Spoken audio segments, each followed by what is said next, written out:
नमस्कार दोस्तों, स्वागत है अपने YouTube channel top trending GK में। दोस्तों, एसएससी हिस्ट्री का ये सबसे अलग हटकर वीडियो है। इसमें अपन एसएससी के रियल डाटा के बेस पर जो आप कैंडिडेट ने एग्ज़ाम दिया है ना, सबसे टफ जीके के सवाल आपको बताने वाला हूँ, जो अभी फ़िलहाल जुलाई 2024 में सीएचएसएल का एग्ज़ाम हुआ है टोटल 36 शिफ्ट में। तो 900 क्वेश्चंस में से 50 ऐसे सवाल जिसको केवल 3% कैंडिडेट ने ही सही जवाब दिया है। ये है लगभग लाख कैंडिडेट का डाटा, 1 लाख कैंडिडेट। तो 97,000 कैंडिडेट ने इसको गलत जवाब दिया है। आप भी अपने आप को चेक कर पाएंगे। ये पूरा एज ए मॉक फॉर्म में रहने वाला है कि आप यहाँ पर इन 50 में से कितने सवाल करेक्ट कर पाएंगे जिसको मैक्सिमम ने रियल एग्जाम में गलत किया। ये रियल डाटा आया कहाँ से? तो ये आपने जो आंसर की चेक की है ना, रैंक IQ रैंक मित्रा, वहीं से एक इंडिविजुअल सवाल को स्मार्ट तरीके से देखा गया कि उस सवाल को जो अटेम्प्ट किया है, ऐसे यहाँ पर सबसे लोवेस्ट परसेंटेज वाले सवाल निकाले गए जिसको मैक्सिमम कैंडिडेट ने रॉन्ग किया, और वही सवाल आपके समक्ष हैं। इस टाइप से आप चेक कर पाएंगे जैसे 1.5% कैंडिडेट ने इसको सही किया, बाकी ने गलत किया है। तो आपकी स्थिति आप लास्ट में बताएंगे। और आगे बढ़ें, आपको बता दूं, आप एसएससी जैसे एग्जाम की तैयारी कर रहे हो और स्टैटिक जीके को ध्यान नहीं दे रहे हो, जैसे कि अभी जो टफ सवाल है इनमें काफ़ी स्टैटिक जीके के सवाल भी। तो स्टैटिक जीके के लिए सबसे बेस्ट बुक यहाँ पर वरुण अवस्थी सर के द्वारा ये जो static GK Agarwal exam card की बुक है, इसकी विशेषताएं आप देखेंगे। स्टैटिक जीके के हाईएस्ट टॉपिक 81 टॉपिक यहाँ पर कवर किए गए हैं, और इसमें कंटेंट को अलग तरीके से आपके समक्ष रखा गया है टेबल फॉर्मेट में, जो आपको अभी बताने वाला हूं। और साथ ही साथ प्रैक्टिस के लिए आप 1800 प्लस क्वेश्चन है टीसीएस पैटर्न पर आधारित QR कोड से ऑनलाइन प्रैक्टिस भी यहां से कर पाएंगे। ये हिंदी और इंग्लिश दोनों लैंग्वेज में अवेलेबल हैं, और अभी कैबिनेट मिनिस्टर की अपडेटेड लिस्ट के साथ में यहाँ पर जो टॉपिक आप देखेंगे हिस्ट्री के, उसके बाद कला संस्कृति, भूगोल, इस टाइप से राज्य व्यवस्था, सारे इंक्लूड करते हुए विविध सहित 81 टॉपिक और टेबुलर फॉर्मेट में इस टाइप से डाटा है। तो कोई भी आपको पढ़ने में दिक्कत नहीं आएगी, बोर नहीं होंगे। Best by link description box में है, जहाँ से आप हिंदी या इंग्लिश दोनों लैंग्वेज में बाई कर सकते हो। अब सवालों का सिलसिला स्टार्ट करते हैं। आप भी यहाँ पर नोट करते जाइएगा कितने सवाल यहाँ से करेक्ट कर पा रहे हो। आई थिंक 50 में से आप रियल जो बिना तुक्का लगाए ऐसे 4-5 क्वेश्चन सही कर पाओगे, इतने टफ सवाल है। जैसे ये जो सवाल है ना, कौन सा बौना ग्रह 38.5 से 53 AU के बीच की दूरी पर 310 वर्षों में सूर्य की परिक्रमा करता है? और इसको केवल 1.5% कैंडिडेट, यानी सबसे टफ सवाल था ना 900 क्वेश्चंस में से, वो यही है जिसको मैक्सिमम कैंडिडेट ने गलत किया है या फिर अटेम्प्ट ही नहीं किया है। जो 38.5 से 53 एस्ट्रोनॉमिकल यूनिट डिस्टेंस पर और ऑर्बिटल पीरियड 310 वर्ष है, वो जो बौना ग्रह है, ड्वार्फ प्लैनेट है, वो है मैकमेक। विकल्प 4 यहाँ पर करेक्ट है। यहाँ पर टाइपो एरर है, 3 नहीं 4 हो जाएगा। मैकमेक ड्वार्फ प्लैनेट हो जाएगा। बाकी जो ऑप्शन आपको इरिस, प्लूटो, सिरिस ये दिख रहे हैं, तो आपको बता दूं, जो यहाँ पर आपको 310 ऑर्बिटल पीरियड दे रखा है वो मैकमेक का है। बाकी ऑर्बिटल पीरियड सहित आप देखेंगे, इरिस का जो ऑर्बिटल पीरियड है वो 617 वर्ष है, और डिस्टेंस यहाँ पर 67.7 AU। प्लूटो, इसका ऑर्बिटल पीरियड 248 वर्ष है, और डिस्टेंस इसकी 39.5 AU। और बाकी यहाँ पर सीरीज भी ऑप्शन में था, इसका ऑर्बिटल पीरियड काफ़ी कम है, 4.6 वर्ष है, और एवरेज डिस्टेंस भी इसकी काफ़ी कम है, 2.8 AU है। आपको बता दूं, प्लूटो पहले नौवा ग्रह था, लेकिन इसे 2006 से बौने ग्रह की लिस्ट में क्लासिफाइड किया गया है, और ये कुपियर बेल्ट का सबसे बड़ा बौना ग्रह है। इसके 5 ज्ञात चंद्रमा हैं प्लूटो के। अब यहाँ पर एक टर्म निकल के आ रहा है AU डिस्टेंस। AU का मतलब होता है एस्ट्रोनॉमिकल यूनिट, और ये इक्वल होता है 1.496 × 10⁻11 मीटर के। अगला सवाल, हंस क्रिश्चियन ऑस्टेंड ने किस वर्ष में ये खोज की कि एक दिक् सूचक सुई के निकट रखे गए धातु के तार में से विद्युत धारा प्रवाहित होने पर दिक् सूचक सुई में विक्षेप उत्पन्न हो जाता है? तो दिक् सूचक सुई जो कंपास वाली दिशा बताने वाली सुई है, इसके निकट आप विद्युत धारा वाली कोई तार लेकर आएंगे ना, तो दिक् सूचक सुई में विक्षेप आएगा। ये ऑरस्टेड ने एक्सपेरिमेंट किया था, 1820 में किया था, 1820 में। ऊपर वाला सवाल 1.5% कैंडिडेट ने करेक्ट किया था, बाकी नहीं रहा हूँ। और सेकंड सवाल है, इसको 2% कैंडिडेट में, यहाँ पर एक कोष्टक है, एक 12 नहीं है, 2% 2% कैंडिडेट ने इसको राइट किया है, बाकी 19 ने रॉन्ग किया है। तो धीरे धीरे इस टाइप से सवालों का डिफिकल्टी लेवल है, शुरुआत में सबसे हाईएस्ट है और धीरे धीरे डिफिकल्टी लेवल कम होता जाएगा। यानी जो सवाल कैंडिडेट हैं 2 से ज़्यादा, जैसे इसके बाद 2.5% सही कर रहे हैं, 3% सही कर रहे हैं, तो टफ सबसे 1 नंबर वाला था और धीरे धीरे यहाँ पर टफनेस कम हो रही है। तो ये ओरस्टेड का प्रयोग है, जो डेनमार्क के भौतिक शास्त्री रसायन शास्त्री थे। इन्होंने विद्युत और चुंबकत्व के बीच संबंध की खोज के लिए प्रसिद्ध हुए थे। 1820 में ये एक्सपेरिमेंट किया था, तार वाला और दिक्सूचक सुई वाला। नेक्स्ट सवाल, ये जो सवाल है 2.25% कैंडिडेट ने करेक्ट किया है। कृषि एवं किसान कल्याण मंत्रालय के अनुसार 2022-23 में भारत का कुल खाद्यान्न उत्पादन कितना था। ज़्यादातर जो सवाल है ना वो एक तरीके से डाटा बेस्ड है, फिगर वाले सवाल है जो कैंडिडेट याद नहीं कर पाते हैं और वही सबसे टफ यहाँ पर साबित हो रहे हैं। कृषि एवं किसान कल्याण मंत्रालय के अनुसार 2022-23 में डाटा कुल खाद्यान्न उत्पादन का, और ऑप्शन इस टाइप से दे रखे सभी दशमलव में, तो टफ कितना हो जाता है। तो इसका करेक्ट आंसर है कुल खाद्यान्न उत्पादन 2022-23 में 3,296.87 लाख टन हुआ। विकल्प 4 करेक्ट है।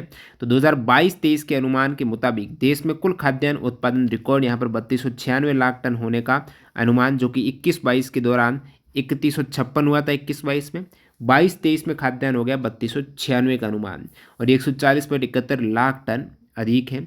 इसके अतिरिक्त यहाँ पर आप देखेंगे खाद्यान्न के अंतर्गत क्या क्या आ जाते हैं। तो खाद्यान्न में आपके चावल, गेहूं, मोटा अनाज, मक्का, दालें, तुअर, चना, इन सभी का अनुमान यहाँ पर बताया गया है। साथ ही साथ खाद्यान्न तो आपके हो गए 3,296 लाख टन। इसके अतिरिक्त खाद्यान्न के अतिरिक्त तिलहन, गन्ना, कपास, इसका अनुमान कितना रहा। तो तिलहन का 413 लाख टन, गन्ना का 4,905 लाख टन, कपास का 336 लाख गांठें, जूट और मेस्टा के 93.92 लाख गांठें हैं, ये अनुमान निकला। नेक्स्ट सवाल, दिसंबर 2023 तक भारत ने कितनी बार दक्षिण एशियाई फुटबॉल संघ चैंपियनशिप जीती है। दिसंबर 2023 तक भारत ने 9 बार, 2.75% कैंडिडेट ने इसको करेक्ट किया है। तो यहाँ पर दक्षिण एशियाई फुटबॉल संघ चैंपियनशिप भारत अब तक 9 बार जीत चुका है। टोटल 14 बार ये टूर्नामेंट हुए हैं, जिसमें 9 भारत ने जीते हैं। पुरुषों वाले, महिलाओं वाले 6 टूर्नामेंट हुए, जिसमें 5 जीते हैं। और जो SAFF के शुरुआती 6 सदस्य थे वो भारत, पाकिस्तान, श्रीलंका, बांग्लादेश, नेपाल, मालदीव हैं। 1997 से यहाँ पर ये सदस्य बने थे। भूटान फिर यहाँ पर नेक्स्ट सदस्य 7वां ऐड हुआ 2000 में, SAFF में शामिल हुआ। उसके बाद अफगानिस्तान भी हुआ 2005 में, लेकिन 2015 में अलग हो गया। और भारत ने लेटेस्ट बात करें इस टूर्नामेंट का, जुलाई 2023 में बेंगलुरु को आयोजित जो फाइनल में कुवैत को हराया था, बेंगलुरु में ये जो हुआ था टूर्नामेंट फुटबॉल का, 5-4 से हराकर 9वीं बार ये SAFF चैंपियनशिप जीती थी। अगला सवाल यहाँ पर, घूर्णनशील बचत एवं क्रेडिट संघ यानी rotating saving and credit association, जो आप रोस्का कहेंगी, इसकी शुरुआत शर्ली आर्डनेर के द्वारा किस वर्ष में की गई थी। तो यहाँ पर rotating saving and credit association की शुरुआत शर्ली आर्डनेर ने की थी। कब की थी वो आपको पूछा है।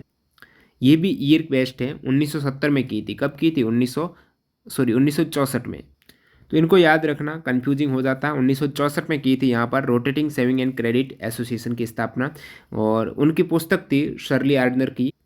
पुस्तक का नाम है social anthropology of West African trading classes, 1964 में।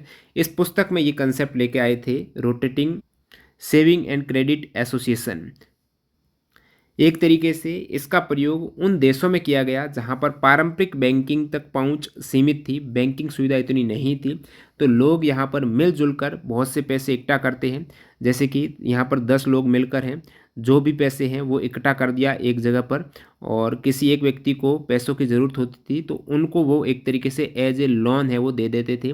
अभी भी चलता है काफ़ी जगह यहाँ पर अलग अलग देशों में, जैसे भारत में इसे कहीं जगह चिट्टी कहा जाता है, चिट्टी के नाम से जानते हैं। अब ये कितनी खतरनाक है, तो अर्थशास्त्री FJA बॉमन ने ये जो ROSCA को गरीब आदमी का बैंक कहा है।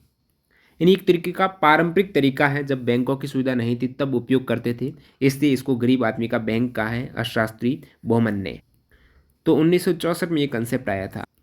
नेक्स्ट एक और ईयर बेस्ड सवाल जो कैंडिडेट ने गलत किया, केवल 3% ने इसको करेक्ट किया है। वैज्ञानिक जिनका नाम है एवरी, मैकलियोड और मैककार्टी, ये तिकड़ी है, 3 वैज्ञानिक हैं, एवरी, मैकलियोड, मैककार्टी। इन्होंने किस वर्ष में ये सिद्ध किया था कि वायरस को छोड़कर सभी सजीवों में उनकी आनुवांशिक पदार्थ डीएनए होता है। वायरस को छोड़ देना, बाकी जितने भी सजीव हैं ना, उनका जो जेनेटिक का मटेरियल अनुवांशिक पदार्थ है वो डीएनए ही होता है। डीएनए कहाँ पर मिलता है? आपको नाभिक में मिल जाएगा, माइटोकॉन्ड्रिया में भी मिल जाता है, क्लोरोप्लास्ट में भी मिल जाता है। तो डीएनए उनका अनुवांशिक पदार्थ होता है। तो ये तीन तिकड़ी एवेरी, मैक्लियोड और मैककार्टी ने किस वर्ष सिद्ध किया था कि वायरस को छोड़कर सभी सजीवों में आनुवांशिक पदार्थ डीएनए होता है? करेक्ट आंसर 1944 में। कब किया था? 1944 में। सभी जीवित कोशिकाएं, चाहे वे मानव हो, पशु हो, पौधे हो, जीवाणु हो, उनमें आनुवांशिक पदार्थ के रूप में डबल स्टैंडर्ड डीएनए होता है।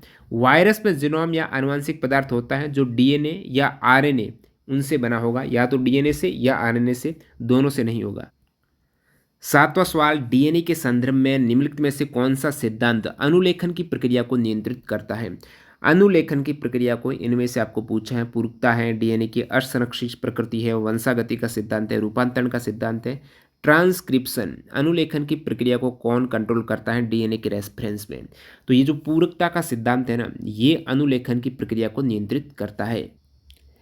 अनुलेखन का मतलब होता है डीएनए से बनता है मैसेंजर आरएनए। तो ये प्रक्रिया डीएनए से जो मैसेंजर आरएनए बनता है उसे अनुलेखन कहते हैं, ट्रांसक्रिप्शन कहते हैं। तो डीएनए के रेफरेंस में इसको जो कंट्रोल करता है उससे संबंधित सिद्धांत है पूरकता का सिद्धांत, जिसको 3.25% ने करेक्ट किया है।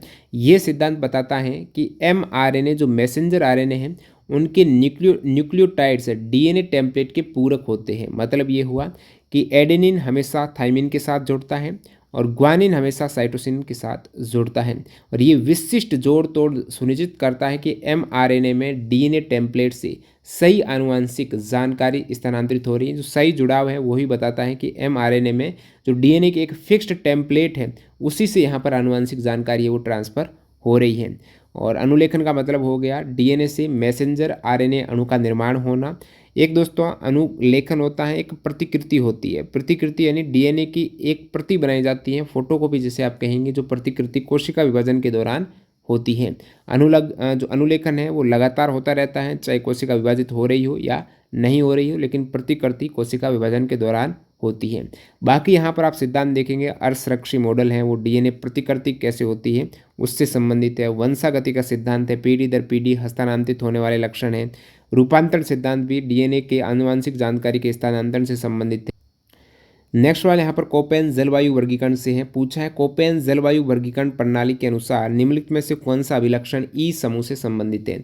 तो कोपेन जलवायु वर्गीकरण का एक अलग से पूरा वीडियो डाला है, आपने नहीं देखा जरूर चेकआउट करना। उसमें A B C D E जो ध्रुवीय प्रदेश है उनका है, लेकिन यहाँ पर आपको फिर फिगर से पूछ लिया है डाटा, तो ये आप वीडियो देख लेना। कोपेन जलवायु वर्गीकरण सर्च करके आगे लगा देना टॉप ट्रेंडिंग जीके, और इसकी पीडीएफ भी टेलीग्राम पर पड़ी हुई है। तो सबसे यहाँ पर आपको पूछा ई समूह से संबंधित कौन सा है, तो ई का हो जाएगा विकल्प 3 करेक्ट है। सभी महीनों का औसत तापमान 10 डिग्री सेंटीग्रेड से कम होता है, क्योंकि लास्ट में जो एक तरीके से ई ध्रुवीय है ना, तो बहुत कम, यानी जो गर्म से गर्म महीना होगा ना उसका भी तापमान 10 डिग्री से कम होगा। सबसे गर्म महीने का भी तापमान 10 डिग्री से कम होगा, तो औसत तो 10 से कम होना ही है। अब 5 ग्रुप यहाँ पर कोपेन के मासिक तापमान आधार पर, ये जो 5 ग्रुप है तापमान बेस्ट है कोपेन के A B C D E, उनमें से आपको ई से संबंधित फैक्ट पूछ रखा था। ए का मतलब होता है अब धीरे धीरे, पहले शुरुआत में तापमान ज़्यादा होगा, ए ज़्यादा है और ई में सबसे कम। ए को कहेंगे उष्ण कटिबंधीय जलवायु, उष्ण आर्द्र जलवायु।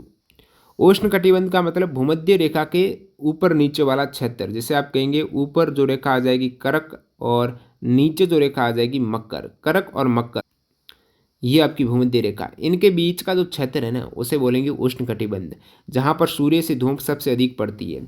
तो उष्ण कटिबंधीय यानी यहाँ पर मासिक तापमान ज़्यादा होगा, औसत मासिक तापमान 18 डिग्री सेंटीग्रेड से ज़्यादा रहता है। वो ए उष्ण कटिबंधीय जलवायु जिसे आप कहेंगे, तो ए वाला हो गया उष्ण कटिबंधीय जलवायु। अब बी की बारी आएगी, बी है शुष्क जलवायु। अब ये गर्म तो है लेकिन 18 से तो कम ही है, वाष्पीकरण वर्षण से ज़्यादा होता है। शुष्क जलवायु में बरसात कम होती है, बारिश कम होती है, लेकिन वाष्पीकरण ज़्यादा होता है, तापमान ज़्यादा होता है, वर्षा कम होती है। सी यहाँ पर अब धीरे धीरे तापमान कम हो रहा। सी आर्द्र उपोष्ण मध्य अक्षांशीय जलवायु है। तो यहाँ पर तापमान 18 से कम 8 से 18 के मध्य रहेगा। 8 से 18 के मध्य। सबसे ठंडा रहेगा वो 8 डिग्री है और गर्म माह का तापमान 18 डिग्री इनके मध्य रहेगा सी जो आर्द्र उपोष्ण है। डी आर्द्र महाद्वीपीय मध्य अक्षांशीय जलवायु है। यहाँ पर तापमान कम और हो गया। -3 से 10 डिग्री के मध्य औसत वार्षिक तापमान रहेगा।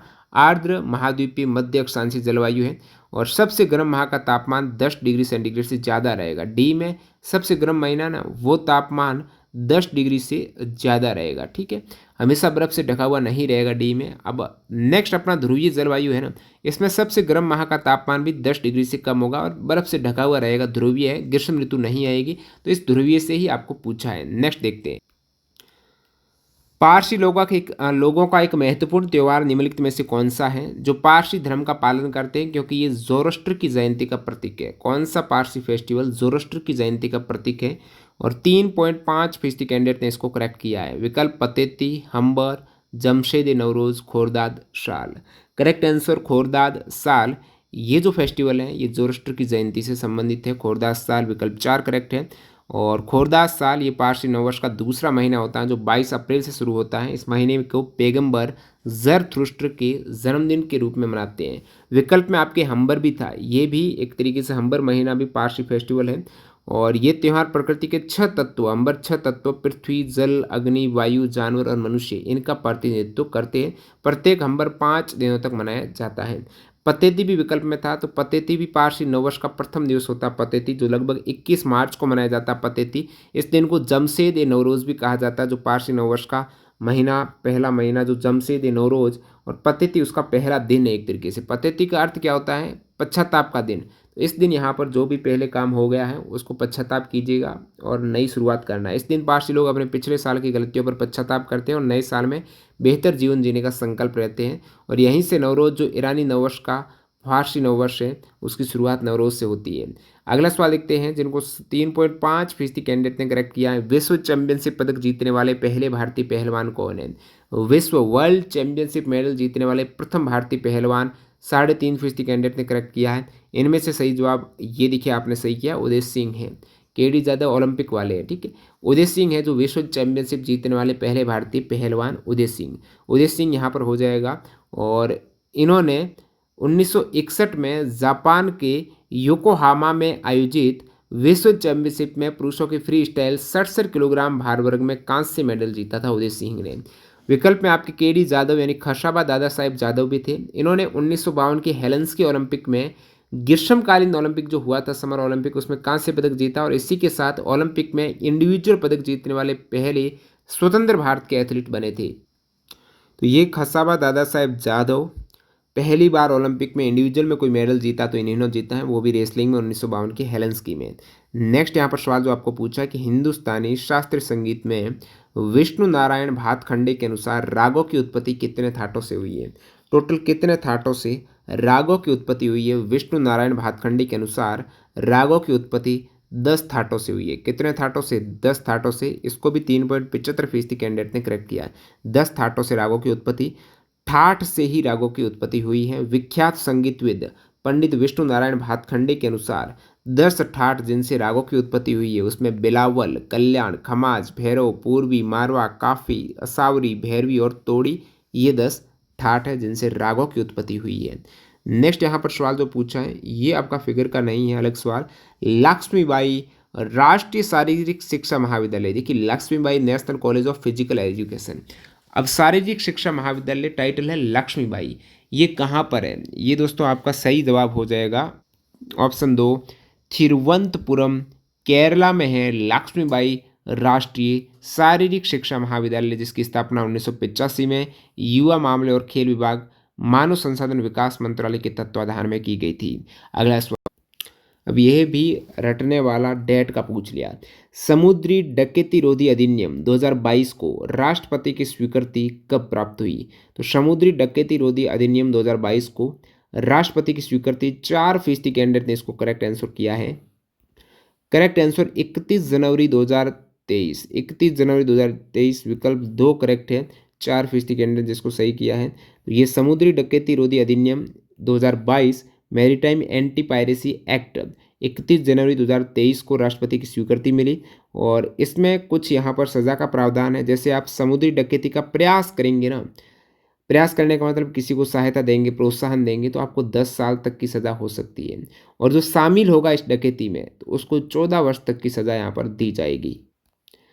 अगला सवाल यहाँ पर अगस्त 2023 तक निम्नलिखित में से किस राज्य में भारत का पहला पूरी तरह कार्यात्मक रूप से साक्षर जिला, फुल्ली फंक्शनली लिटरेट डिस्ट्रिक्ट, तो पूरी तरीके से कार्यात्मक रूप से यानी काम भी एक तरीके से पूर्णतः यहाँ पर साक्षर जिला हुआ है, वो मध्य प्रदेश का जिला है।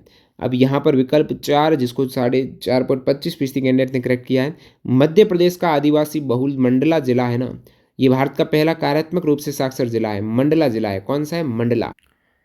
नेक्स्ट यहाँ पर तमु लोचर सिक्किम के किस समुदाय के पारंपरिक त्योहारों में से एक है? ये उनके नए साल की शुरुआत को चिन्हित करने के लिए मनाया जाता है, जो हिंदू कैलेंडर विक्रम संवत के अनुसार पूसा महीना का 15वां दिन और अंग्रेजी कैलेंडर के अनुसार 30 दिसंबर को पड़ता है। तमु लोचर फेस्टिवल सिक्किम का है, ये बता रखा है। सभी कैंडिडेट को याद भी करते तो ये याद करते कि सिक्किम का फेस्टिवल कौन सा, तमु लोचर। पूछा है कि ये किस समुदाय के लोग मनाते हैं, फिर उसकी विशेषता बताइए कि ये यहाँ पर पूसा का 15वां दिन है और अंग्रेजी कैलेंडर का 30 सितंबर को पड़ता है और विशेषकर नए साल के रूप में मनाते हैं।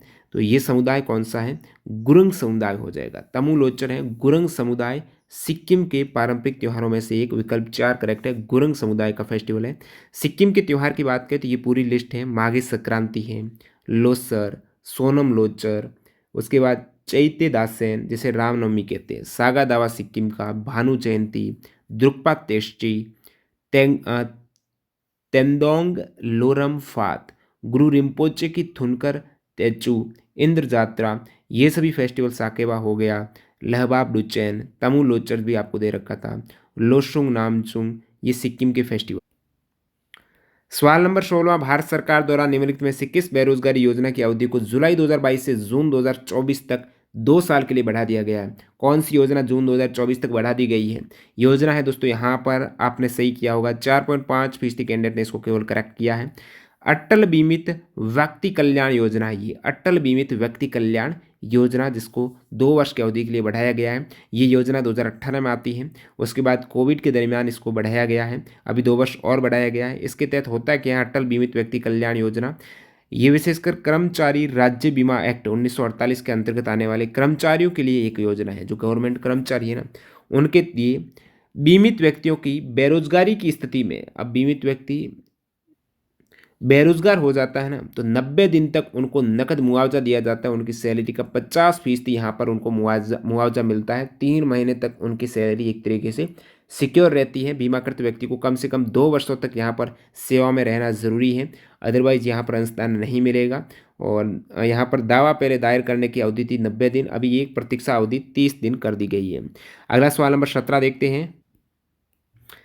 फेनिल एल्निन हाइड्रोक्सिलेज, इसके द्वारा उत्प्रेरित अभिक्रिया में फेनिल एल्निन के हाइड्रोक्सीकरण द्वारा कौन सा गैर आवश्यक एमिनो अम्ल संश्लेषित होता है? जो हमारे शरीर में एमिनो एसिड बनता है ना, वो गैर आवश्यक एमिनो एसिड है जो फेनिल एल्निन हाइड्रोक्सीलेज के द्वारा बनता है। तो फेनिल एल्निन के हाइड्रोक्सीकरण के द्वारा जो गैर आवश्यक एमिनो एसिड बनता है वो इनमें से कौन सा है? करेक्ट आंसर टायरोसिन हो जाएगा। टायरोसिन यहाँ पर ये प्रतिक्रिया ऑक्सीकरण प्रक्रिया है जिसमें फेनिल एल्निन के एक हाइड्रोजन परमाणु को हटा दिया जाता है, उसकी जगह पर हाइड्रोक्सिल समूह, हाइड्रोजन हटा, OH ग्रुप जुड़ गया और टायरोसिन एक गैर आवश्यक एमिनो अम्ल है जिसका अर्थ है कि मानव शरीर इसे स्वयं संश्लेषित कर सकते हैं। और इसके अंतर्गत आपके ग्लाइसिन, ग्लूटामिन, सिस्टीन जो विकल्प दे रखे हैं ये भी गैर आवश्यक एमिनो एसिड है, लेकिन ये फेनिल एल्निल से संश्लेषित नहीं होते हैं, जो एक ऑक्सीडेशन रिएक्शन रहती है। अगला सवाल यहाँ पर, वाजिद अली शाह के समय में अस्तित्व में आया लखनऊ घराना, जिनके संस्थापक वाजिद अली शाह माने जाते हैं, पूछा है कि किसके द्वारा इसको विकसित किया गया है? लखनऊ घराना विकसित हुआ है वाजिद अली शाह के शिष्य पंडित ठाकुर प्रसाद के समय विकसित हुआ है। पंडित ठाकुर प्रसाद, विकल्प 1 करेक्ट है यहाँ पर। लखनऊ घराना अवध के नवाब वाजिद अली शाह के दरबार में इसकी परंपरा की शुरुआत होती है। कथक यहाँ पर नृत्य शैली है। इसके प्रसिद्ध लखनऊ घराने के प्रतिनिधि या डांसर में पंडित बिरजू महाराज, अच्छन महाराज, ईश्वरी प्रसाद, ठाकुर प्रसाद जो वाजिद अली शाह के दरबारी नर्तक थे, बिंदादीन महाराज, कालिका प्रसाद, भैरव प्रसाद, मधुरिता सारंग और शाश्वती सेन वो पंडित लच्छू महाराज की शिष्या कुमकुम धर यहाँ पर शामिल है। नेक्स्ट यहाँ पर निम्नलिखित में से किस चोल सम्राट ने वेलोर की लड़ाई में पांड्य राजा मारवर्मन राजसिम्हा द्वितीय को हराया था? राजसिम्हा द्वितीय को हराया वेलोर की लड़ाई में वो चोल सम्राट कौन है? वो चोल सम्राट है दोस्तों, विकल्प यहाँ पर आपने करेक्ट किया होगा, 5% कैंडिडेट ने ही राइट किया है, प्रांतक प्रथम। प्रांतक प्रथम ने जो चोल शासक हैं इन्होंने राजसीमा द्वितीय को हराया, जो पांड्य राजा से जो लड़ाई थी वो वेलोर की लड़ाई में हराया था, और इसी के साथ उसने पांड्यों पर कब्जा भी कर दिया। नेक्स्ट वाला देखते हैं। लोकसभा और राज्यसभा दोनों द्वारा पारित होने के बाद प्रतिस्पर्धा संशोधन विधेयक 2023 को प्रतिस्पर्धा एक्ट 2023 बनने के लिए राष्ट्रपति ने सहमति कब दी है भाई? प्रतिस्पर्धा जो एक्ट बना है ना, ये कब बना है? राष्ट्रपति ने सहमति कब दी है? किस टाइप से यहाँ पर डाटा एक तरीके से डायरेक्टली डेट ईयर के साथ डेट याद करने के लिए दी जा रही है। 6.98% कैंडिडेट ने इसको राइट अटेम्प्ट किया है। करेक्ट आंसर 11 अप्रैल 2023 हो जाएगा। ये जो प्रतिस्पर्धा विधेयक है ना, 11 अप्रैल 2023 को एज ए एक्ट बना है, बिल एक्ट बन गया। भारत सरकार द्वारा भारत निर्माण कार्यक्रम कब शुरू किया गया? यह भी ईयर बेस्ट भारत निर्माण कार्यक्रम का आपको पूछा है, जो भारत सरकार ने शुरू किया था। इसमें यहाँ पर आपका करेक्ट आंसर हो जाएगा 2005 में भारत निर्माण कार्यक्रम 16 दिसंबर को शुरू किया गया, जिसका उद्देश्य था ग्रामीण क्षेत्रों में लोगों को बेहतर जीवन प्रदान करना। भारत निर्माण कार्यक्रम ध्यान रखना है, ये प्रोग्राम 2005 में।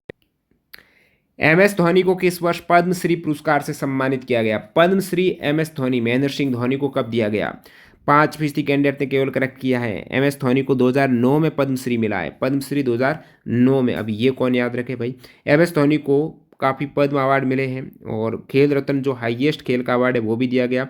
पद्म भूषण MS धोनी को 2018 में दिया गया, पद्मश्री 2009 में दिया गया, और जो खेल रत्न पुरस्कार है वो 2007 में दिया गया था। अब जो भारतीय क्रिकेटर की अपन बात कर ही रहे हैं, तो ऐसे कौन से भारतीय क्रिकेटर हैं जिन्हें पद्म अवार्ड मिल चुके हैं और कब मिले वो देखिएगा। सुनील गावस्कर को पद्म भूषण मिला 1980 में। DB वेंगसरकर को पद्मश्री मिला 1987 में। M अजरुद्दीन को पद्मश्री मिला 1988 में। कपिल देव को पद्म भूषण मिला 1991 में। राहुल द्रविड़ पद्मश्री 2004, सौरव गांगुली पद्मश्री 2004, अनिल कुंबले पद्मश्री 2005, सचिन तेंदुलकर पद्मश्री 1999 में, और पद्म विभूषण जो सेकंड हाईएस्ट सिविलियन अवार्ड है 2008 में दिया गया सचिन तेंदुलकर को। उसके बाद हरभजन सिंह को पद्मश्री दिया गया 2009 में। VVS लक्ष्मण को पद्मश्री 2011 में। मिताली राज को दिया गया पद्मश्री 2015 में। अगला सवाल है जिसको केवल 5% ने करेक्ट अटेम्प्ट किया है। भारतीय पर्यटन और यात्रा प्रबंधन संस्थान का मुख्यालय कहाँ पर है? भारतीय पर्यटन और यात्रा प्रबंधन संस्थान का हेडक्वार्टर ये दोस्तों ग्वालियर मध्य प्रदेश में है। भारतीय पर्यटन और यात्रा प्रबंधन संस्थान का मुख्यालय ग्वालियर मध्य प्रदेश में। ये पर्यटन भारत सरकार के अंतर्गत एक स्वायत्त संस्था है जो 1983 में स्थापित किया गया था। सवाल है, आजीविका राष्ट्रीय ग्रामीण आजीविका मिशन NRLM ग्रामीण विकास मंत्रालय भारत सरकार द्वारा किस वर्ष में शुरू किया गया? NRLM 2011 को शुरू किया गया। कब किया गया? 2011। इससे पहले इसका नाम अलग था, जैसे बात कर रहे हैं अपन, उस समय जो 2011 में शुरू किया गया है वो प्रधानमंत्री मनमोहन सिंह ने किया था। बाकी ये 1999 में एज ए स्वर्ण जयंती ग्राम स्वरोजगार योजना के रूप में इसकी शुरुआत की गई है। 2011 में इसका नाम बदल कर किया गया राष्ट्रीय ग्रामीण आजीविका मिशन, और पुनः यहाँ पर नाम बदला गया और नाम रखा गया 2014 में दीनदयाल उपाध्याय अंत्योदय योजना है, ये नाम रखा गया इसका फिलहाल। सवाल 25वां है, कौन सी प्रसिद्ध पुस्तक हरिपाल द्वारा लिखी गई है? हरिपाल द्वारा यहाँ पर पुस्तक देखिएगा, गीत गोविंद आपको पता जयदेव है। संगीत सुधाकर जो पुस्तक है ना वो हरिपाल ने लिखी है, संगीत सुधाकर। बाकी यहाँ पर गीत गोविंद जयदेव ने लिखी। संगीत दर्पण दामोदर पंत के द्वारा, संगीत रत्नाकर सारंगदेव ने रखी है, और संगीत सुधाकर ये हरिपाल ने लिखी थी। 1932 में काका हाथरसी द्वारा स्थापित संस्थान कौन सा है? हाथरस जो यूपी का जगह है, और यहाँ पर 1932 में काका हाथरसी के द्वारा स्थापित संस्थान है, वो कौन सा है? करेक्ट आंसर है संगीत कार्यालय। काका हाथरसी के द्वारा 1932 में स्थापित संस्थान है संगीत कार्यालय। तो संगीत कार्यालय है 1932 में हाथरस उत्तर प्रदेश में स्थापित संगीत कार्यालय को मूल रूप से गर्ग एंड कंपनी के नाम से जानते थे। गर्ग एंड कंपनी इसका नाम था और इसको स्थापित किया काका हाथरसी ने, जिनका मूल नाम है प्रभुलाल गर्ग। और प्रभुलाल गर्ग या काका हाथरसी की रचनाएं आप देखेंगे उसमें काका की फुलझड़ियाँ, काका के प्रहसन, लूट नीति मंथन करी, खिलखिलाट, ये सभी। किस घराने में गायक खंडारवाणी और गोहरवाणी में गायन करते हैं? खंडारवाणी और गोहरवाणी में, खंडार और गोहरवाणी में किस घराने में गायक है वो गायन करते हैं? देखिएगा, खंडारवाणी, गोहरवाणी, डगरी, बेतिया, तलवंडी, दरभंगा। करेक्ट आंसर दरभंगा घराने के जो गायक है ना, वो गोहर और खंडारवाणी का प्रयोग करते हैं अपने गायन में। दरभंगा घराना, दरभंगा घराने की बात करें तो इसकी स्थापना मलिक परिवार के द्वारा की गई है। और दरभंगा जो घराना है इसकी उत्पत्ति सैन्य घराना के दरबारी गायक तानसेन के उत्तराधिकारी सदा रंग, जिसे नेमत खान के नाम से जानते हो, उनके पुत्र भूपत खां महारंग से दरभंगा घराने के प्रवर्तक स्वर्गीय पंडित राधा कृष्ण एवं कृताराम मलिक द्वारा की गई है। कहने का मतलब मलिक परिवार के द्वारा स्थापित है। और प्रसिद्ध गायक में पंडित राधा कृष्ण, कृताराम, रामचतुर मलिक, प्रेम कुमार मलिक, राजित राम मलिक, ये मलिक फैमिली है, वो है दरभंगा घराने के प्रतिपादक कहो, संस्थापक कहो। नेक्स्ट यहाँ पर अपन बात करते हैं, कोंकण रेलवे का निर्माण किस वर्ष में हुआ? ये आपका सवाल 5.75% ने करेक्ट किया है।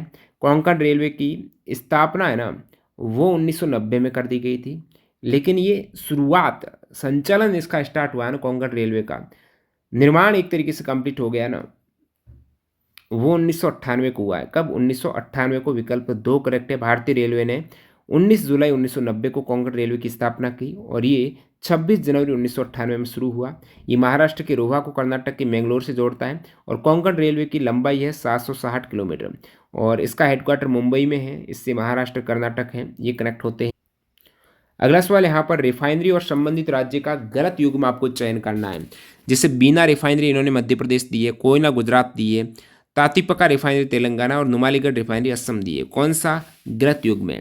तो गलत युग्म यहाँ पर तातीपाका रिफाइनरी है, तेलंगाना में न होकर आंध्र प्रदेश में। कहाँ पर है? आंध्र प्रदेश में है तातीपका रिफाइनरी।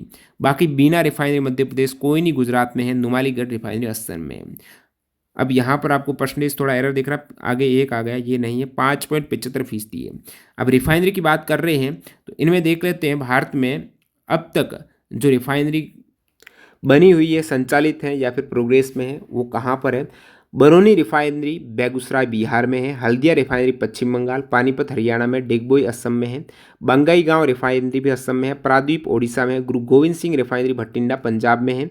इसके अलावा यहाँ पर बीना रिफाइनरी जो आपको दे रखा था, बिना मध्य प्रदेश में है। मनाली रिफाइनरी, अब मनाली है वो आप हिमाचल प्रदेश मत कर लेना, ये चेन्नई तमिलनाडु में है मनाली रिफाइनरी। नागपट्टनम रिफाइनरी तमिलनाडु, नुमलीगढ़ जो आपको दे रखा था असम में है, तातीपक रिफाइनरी आंध्र प्रदेश में, मैंगलोर रिफाइनरी कर्नाटक में है और एसआर रिफाइनरी गुजरात में है, जामनगर रिफाइनरी गुजरात में है। 2 अभी प्रोग्रेस में है, एक तो बाड़मेर रिफाइनरी राजस्थान में, एक रत्नागिरी रिफाइनरी महाराष्ट्र में। निम्नलिखित में से किस राजवंश की वंशावली बिजोलिया शिलालेख में पाई गई है? बिजोलिया शिलालेख जो राजस्थान में मिला, तो किस राजवंश की वंशावली यहाँ पर पाई गई? तो करेक्ट आंसर चौहान कहो, चाहमान कहो, चाहमान राजवंश की वंशावली बिजोलिया शिलालेख में पाई गई है। बिजोलिया शिलालेख, इस अभिलेख में राजस्थान के सांबर एवं अजमेर के चौहानों का वर्णन है और चाहमान चौहान शासक सोमेश्वर जो पृथ्वीराज चौहान के पिता हैं, उनके शासनकाल में 1170 ईस्वी में बिजोलिया अभिलेख उत्कीर्ण है, वो कराया गया था। ये चहमान शासकों के इतिहास को जानने का एक महत्वपूर्ण स्रोत है। नेक्स्ट, असम सरकार ने 31 मार्च 2023 को किसके दिन को राज्य में छात्र दिवस के रूप में मनाया है? छात्र दिवस राज्य में शुरुआत हुई असम सरकार में। जन्म दिवस किसका है? इनमें से 6% ने इसको करेक्ट किया है। यहाँ पर विकल्प आपके सामने चारों हैं, ज़्यादा समय के लिए आप पॉज कर रहे हो वीडियो को।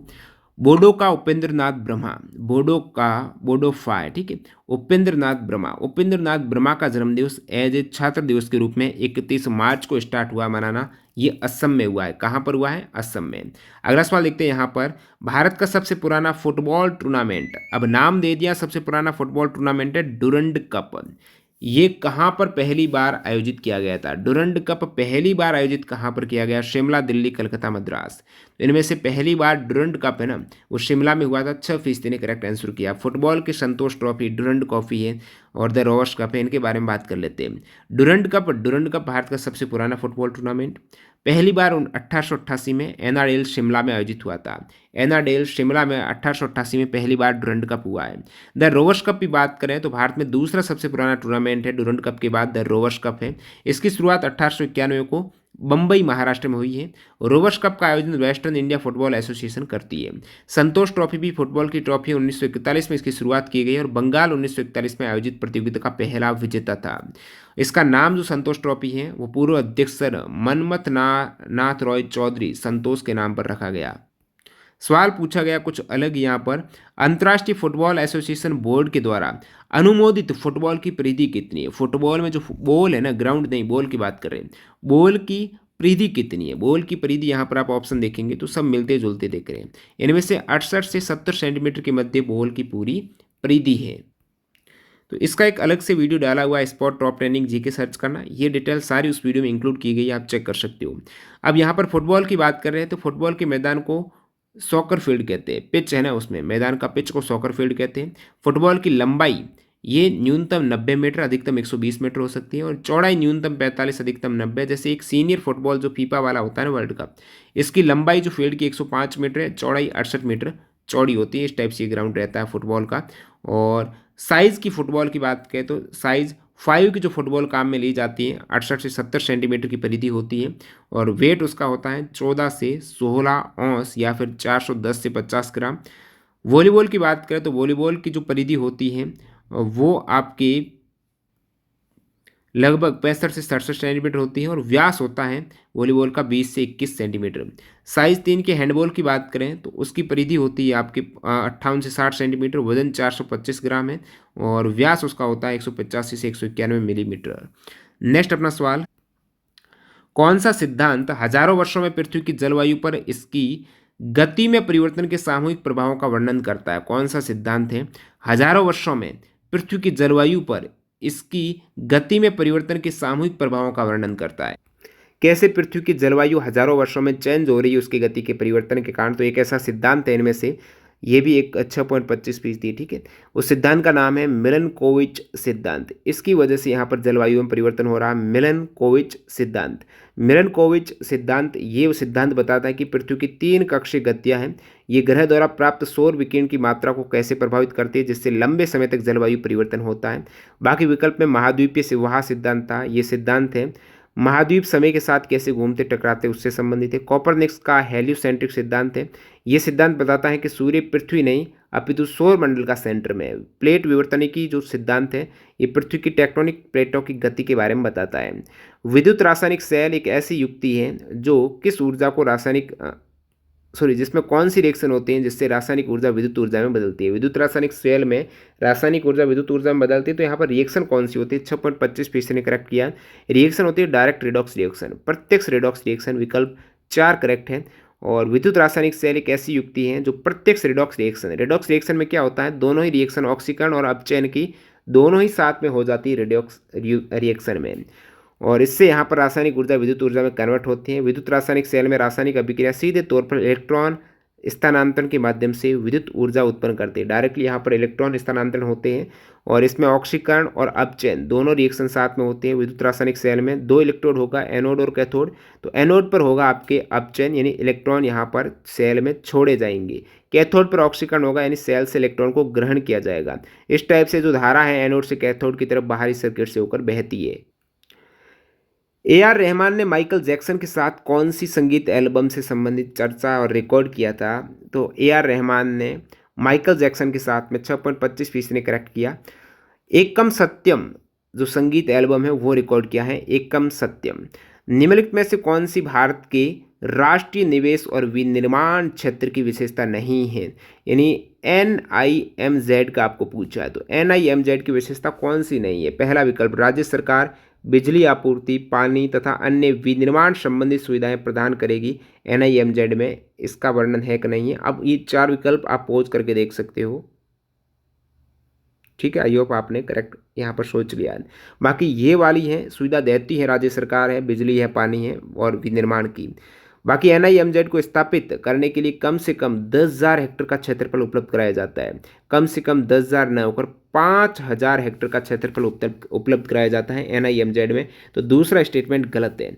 एनआईएमजेड के कामकाज की देखरेख के लिए एक विशेष प्रयोजन वाहन का गठन किया जाएगा, करेक्ट है। और एनआईएमजेड के लिए प्रस्तावित क्षेत्र का कम से कम 30% क्षेत्र विनिर्माण इकाइयों के लिए उपयोग में लिया जाएगा, ये भी करेक्ट है। तो 10,000 की जगह 5,000 हेक्टेयर हो जाएगा। बाकी एक एसईजेड भी क्षेत्र है। एनआईएमजेड की बात करें तो एनआईएमजेड की स्थापना राष्ट्रीय विनिर्माण नीति 2011 के तहत हुई है। और एसईजेड क्षेत्र है ना, इसको वैधानिक दर्जा है, विशेष आर्थिक क्षेत्र जिसे आप बोलते हो, एक्ट 2005 के तहत दिया गया है। एसईजेड के लिए न्यूनतम क्षेत्र है वो 1,000 हेक्टेयर का और एनआईएमजेड के लिए 5,000 हेक्टेयर का है, ठीक है।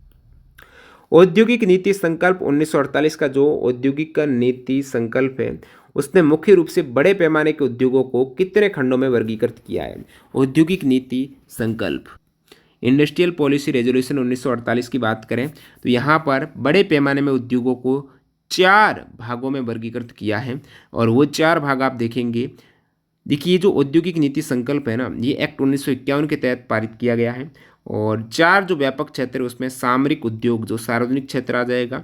उसके बाद अब सार्वजनिक क्षेत्र में इसके अधिकार दायरे में हथियारों और गोला बारूद का निर्माण, परमाणु ऊर्जा का उत्पादन है, रेलवे परिवहन है, ये सभी जो केंद्र सरकार के अधीन आते हैं सामरिक उद्योग। उसके बाद बुनियादी या मुख्य उद्योग जो सार्वजनिक सह निजी है, यानी सार्वजनिक के साथ में निजी क्षेत्र भी है, कोयला, लोहा, इस्पात, विनिर्माण, जहाज निर्माण, टेलीफोन, टेलीग्राफ, वायरलेस उपकरण, खनिज तेल है, ये सभी सार्वजनिक भी हैं, निजी भी हैं। उसके बाद यहाँ पर नियंत्रित निजी क्षेत्र, अब निजी क्षेत्र में मशीन टूल्स, रसायन, फर्टिलाइजर है, अलोह धातु, रबर निर्माता, सीमेंट, कागज़, अखबारी कागज़ है, इन सभी के लिए ये निजी क्षेत्र है। अन्य उद्योग में निजी और सहकारी क्षेत्र आ जाएंगे। टोटल 4 भागों में बांटा था ये आपके इंडस्ट्रियल पॉलिसी रेजोल्यूशन 1948 को। सवाल है, सितंबर के आसपास गर्मियों और पतझड़ के महीनों के दौरान उत्तरी गोलार्ध में सबसे स्पष्ट रूप से देखा जा सकने वाला एक विशिष्ट क्रॉस आकार का तारामंडल, क्रॉस शेप्ड तारामंडल कौन सा है जो सितंबर के आसपास देखा जाता है, क्रॉस शेप का है। तो क्रॉस शेप का तारामंडल यहाँ पर आपका हो जाएगा सिग्नस। कौन सा हो जाएगा? सिग्नस है क्रॉस शेप। विकल्प 2 करेक्ट है। अगला, 9 अगस्त 2021 को संसद ने सीमित देयता भागीदारी संशोधन विधेयक 2021 पारित किया। सीमित देयता भागीदारी संशोधन विधेयक 2021 यानी सीमित limited liabilities partnership amendment bill 2021 पूछा है कि इस बिल ने किस एक्ट को संशोधित किया है। एक्ट 2008 वाला है ना, LLP एक्ट 2008 को, लिमिटेड लाइबिलिटीज यहाँ पर पार्टनरशिप एक्ट 2008 को संशोधन किया है 2021 में। और LLP पारंपरिक साझेदारी फर्मों का एक वैकल्पिक कॉरपोरेट निकाय है।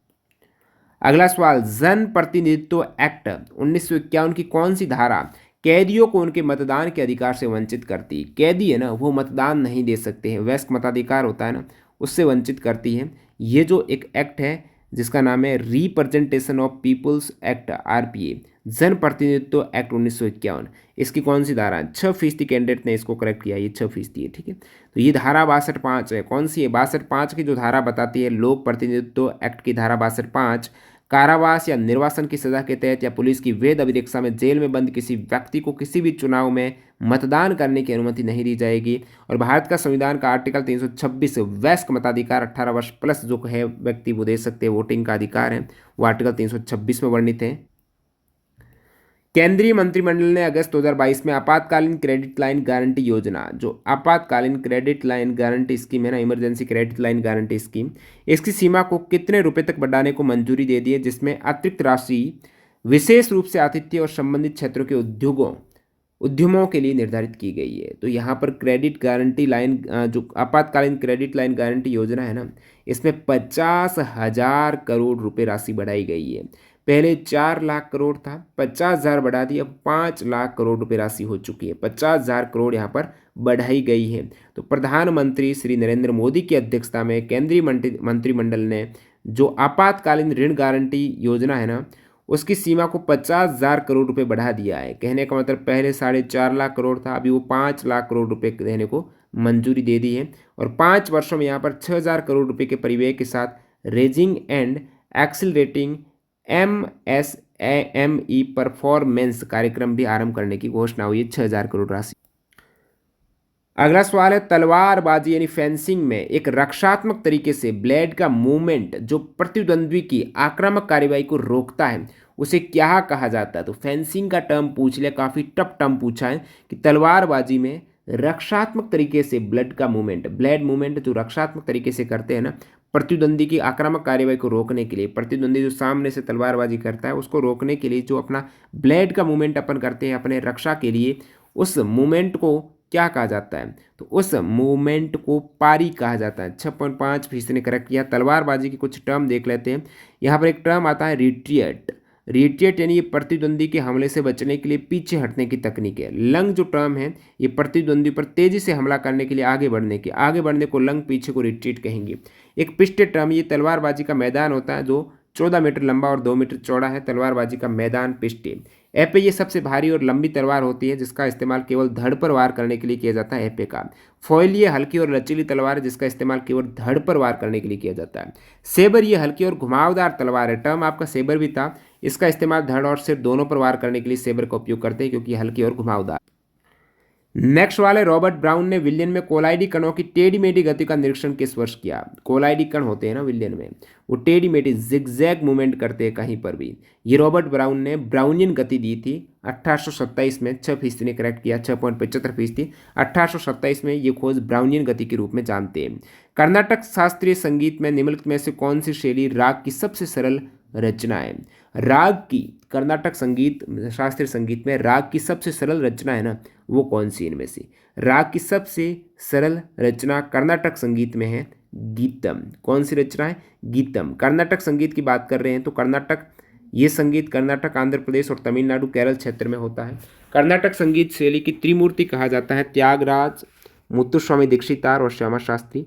पुरंदरदास को कर्नाटक शैली का पिता कहा जाता है। कर्नाटक संगीत की शैलियाँ कौन सी है। गीतम कर्नाटक संगीत शैली है। सुलादी, स्वराजाति, जतिस्वरम, कीर्तनम, कीर्ति, पदतनम, ये सभी कर्नाटक संगीत की शैलियाँ हैं। कर्नाटक गायन शैली के प्रमुख रूप में वर्णम, जवाली और तिलाना है। वर्णम 3 भाग, पल्लवी, अनुपल्लवी और मुक्ति स्वर होते हैं। वर्णम हिंदुस्तानी शैली के ठुमरी के समान है, ठीक है, वर्णम ठुमरी के समान। ज्वाली ये प्रेम प्रधान गीतों की शैली है, भरतनाट्यम के साथ विशेष रूप से गाया जाता है। तेलाना उत्तरी भारत में तराना के समान ही कर्नाटक संगीत में तेलाना शैली होती है जिसमें भक्ति प्रधान गीतों की गायन शैली है। अब जो कर्नाटक संगीत के बाद हिंदुस्तानी संगीत की गायन की शैलियों की बात करें तो 10 मुख्य शैली में ध्रुपद, होरी, ख्याल, टप्पा, चतुरंग, राग सागर, तराना, सरगम, ठुमरी और धमार है। अगला सवाल देखते हैं, टेनिस को ओलंपिक खेलों में किस वर्ष शामिल किया गया। 6.75% ने करेक्ट किया।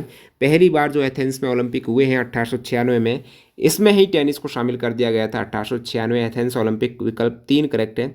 अब यहाँ पर कुछ आपको स्पॉट देता हूँ और कब इनको शामिल किया गया वो साथ में वर्ष शामिल है। तीरंदाजी 1900 में शामिल हुआ, बैडमिंटन 1992 में हुआ, बेसबॉल 1992 में, बास्केटबॉल 1936, बीच वॉलीबॉल 1996, मुक्केबाजी 1904, कैनोइंग 1936 में शामिल हुआ। इसी टाइप से आप देखेंगे तलवारबाजी 1896 में, फुटबॉल 1900 में शामिल हुई, ठीक है, फुटबॉल ओलंपिक में 1900 में, गोल्फ 1900 में, जिम्नास्टिक 1896 में, हैंडबॉल 1936, हॉकी 1908 में, जूडो 1964 में और पेंटाथलॉन 1912 में, रोइंग 1900 में, रग्बी 1900 में, नौकायन 1900 में, शूटिंग 1896।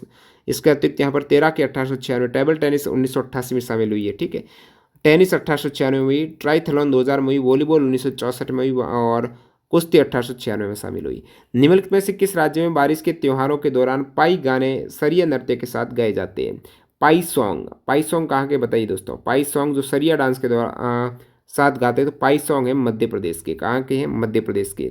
अब यहाँ पर सॉन्ग की बात करें तो टेलीग्राम पर भी मैंने ये फैक्ट डाले हुए, पूरा डाटा आप टेलीग्राम चैनल के लिंक डिस्क्रिप्शन बॉक्स में उसको ज्वाइन कर लेना।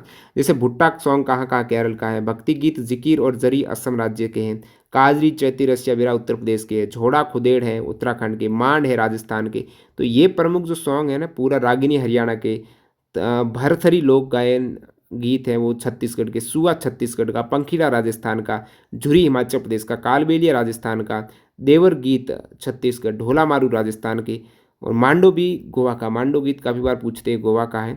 और ये सभी गीत भवैया पश्चिम बंगाल का है, मांड राजस्थान का, मांडो गोवा, मांड राजस्थान, दोहा गरबा गुजरात के, भावगीत कर्नाटक का है और ये सभी 10 कठिया ओडिशा का है।